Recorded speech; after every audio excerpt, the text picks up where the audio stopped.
Hi, my name's Elly Greaney and I'm one of the directors here at Transition Partners. We specialise in IT, business change, transformation and digital recruitment internationally. Today I thought it'd be a good idea to put together some quick 5 tips on how to put forward the perfect CV. So I'm going to start off with contact information. Now it sounds really simple, but quite often people forget. So if for contact information, start off with your name, full name at the top of your CV, email address and contact number. Also, I think if you've got sort of like professional links such as portfolios, GitHub accounts or LinkedIn, it's also good to add these on at the top of your CV. Then we're going to move into personal statement. Now, I personally love reading this part of a CV, so it's all about being a person of interest and engaging your hiring manager at this point. So do make sure you put together a bit of a sales pitch, I guess, about your core skills and what value you can add as an employee.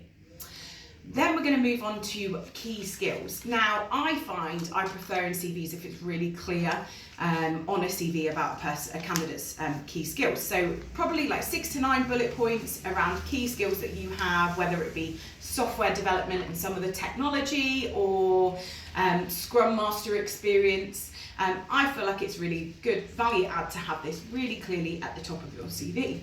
We then move into the interesting section, so all around work experience. Now, I personally prefer this to be in chronological order. I like it if my candidates put together sort of like the business name, their employer's name, their job title and the dates. For me, the dates are really important, so also obviously put the months in there as well as years. The way I like the work experience to be explained is in bullet points, so it's just really clear again. And then when you finish your work experience, so your employment, whether you've been a program director for an organisation for sort of 3 years, I'd then like to have another section below that around key achievements. So what did you do during your time there? What did you achieve? What value add did you have to your previous employer? After you've finished your work experience, I think it's good to do a little section around education, so your background, where you started, and also any professional certifications as well. Obviously in IT, it's really important if you've got any additional certifications that you shout about these and make it really clear to future employers. After you've done your education section, this is my favourite part of a CV. I actually really enjoy reading about people's hobbies and personal interests. Now, when I'm employing for staff in my business, I like to be able to build a rapport with candidates coming into interview by looking at their personal hobbies. So what do we have in common that I can discuss to put their sort of like nerves at ease ahead of the interview. So anything that you do out of the ordinary that's of interest. I personally find that most people just put, I go to the gym 3 times a week. But if you can put like what you do at the gym, if you go attend any specific classes, if you've got, if you read books, what you're into, also around travelling, where have you been, and if you've got any sort of other certifications that might be of interest around like first aider courses, if you speak any languages, for me that would be a great plus. After you've done your hobbies and personal interests, you have a short section where you can just write references available on request.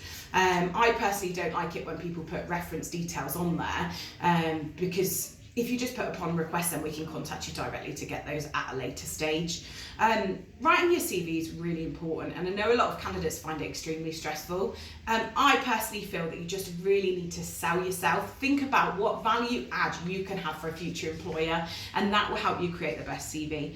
Be a person of interest. It's not just a bit of paper, like create it, bring it to life. And tell a bit of a story about you and your background, but just keep it really clear and concise. I've been in recruitment for 5 years. I've seen pages up to 20, CVs up to 20 pages long. Try and keep it to sort of like 2 to 4. I know sometimes if you've been in the industry for 30 plus years, it can be difficult to write everything down that you've done on 2 pages, but keep it clear, concise, to the point, 4 pages maximum. I hope that you found kind of my key tips around CVs helpful here today. If anyone's got any questions, I'm more than happy to help, or if you want me to review CVs ahead of applications, again, I'm more than happy to spend the time to do that. My name's Elly Greaney from Transition Partners, and you can just add me on LinkedIn, and it's Elly Greaney, which is E-L-L-Y, Greaney, G-R-E-A-N-E-Y. Thank you very much.